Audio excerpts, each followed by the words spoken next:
Masikio yangu yanawasha naposikia Wakristo wanasema wote tu wadhaifu, hakuna aliyekamilika. Unamaanisha nini unaposema hivi? Unataka tuelewe nini?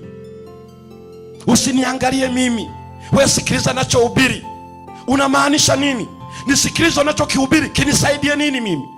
Kama wewe unayehubiri hakija kusaidia, unataka msikilizaji kimsaidie nini? Hawa wote wanatumika na shetani mikononi mwake kuangamiza standard ya kimbingu.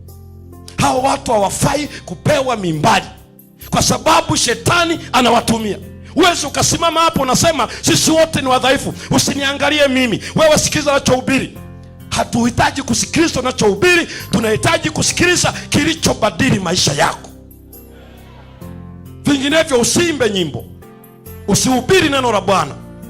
Hii ndio sababu watu wanaimba lakini wanavaa ovyo, muonekano wao ni mchafu. Halafu anasema usiangalie navyoimba, wewe angalia Mungu atatuokoa. Tunajipinga, ni sawa, yani Mungu ametuita. Unaposema nitakwenda kujihusisha, you are going to be involved, to get involved with holiness, sio kitu chochote kingine. Maana tunatumwa kwenye giza, watu ambao giza limevamia. Halafu sasa sema nitakwenda, wakati maisha yetu ni machafu.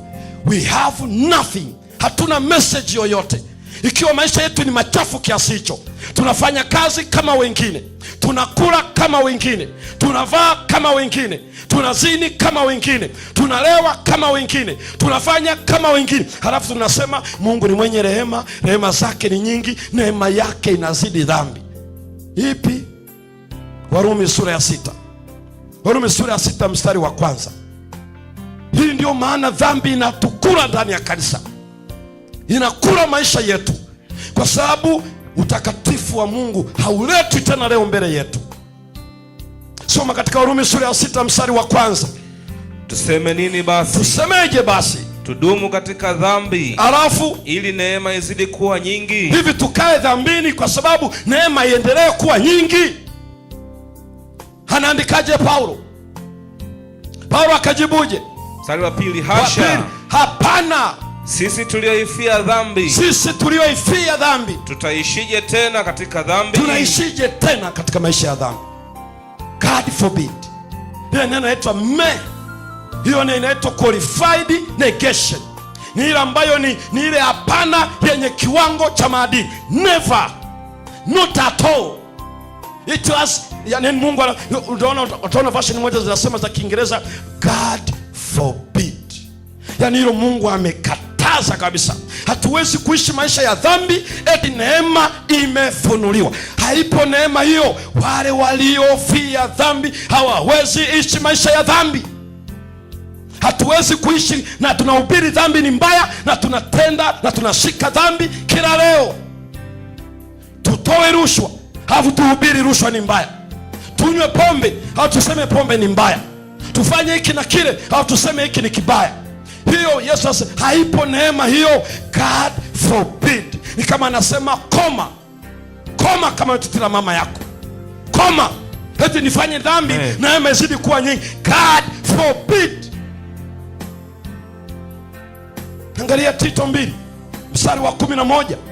Huu ni wito wa utakatifu. Nitakwenda kujihusisha. Hatuendi kujihusisha kwa chochote, tunaenda kujihusisha na utakatifu. Tunachowapelekea watu ni tabia ya Mungu wao, kwamba Mungu wetu bado ni mtakatifu, bado ni mtakatifu, bado ni mtakatifu. Tito 2 mstari wa 11. Maana neema ya Mungu iwaokoayo wanadamu wote. Neema ya Mungu iwaokoao wanadamu wangapi? Wote. Wote. Imefunuliwa. Halafu msomaji 12. Inafanyaje hiyo? Nayo yatufundisha kukataa ubaya. Inatufundisha kukaa na dhambi. Kukataa ubaya. Nani anatufundisha kukataa ubaya? Neema.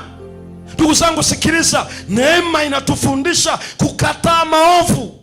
1, 2, inafundisha nini msomaji? Na tamaa za kidunia. Inatufundisha kukataa tamaa za kidunia. Na Yohana ameandika ya mambo yalimo ndani ya dunia ni tamaa ya mwili, tamaa ya macho, kiburi cha uzima.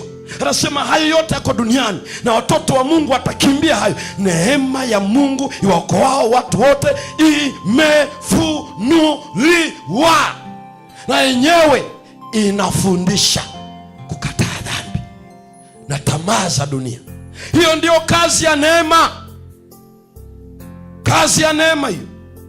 Kazi ya neema hiyo ni kazi ya neema. Inatufundisha kukataa nini?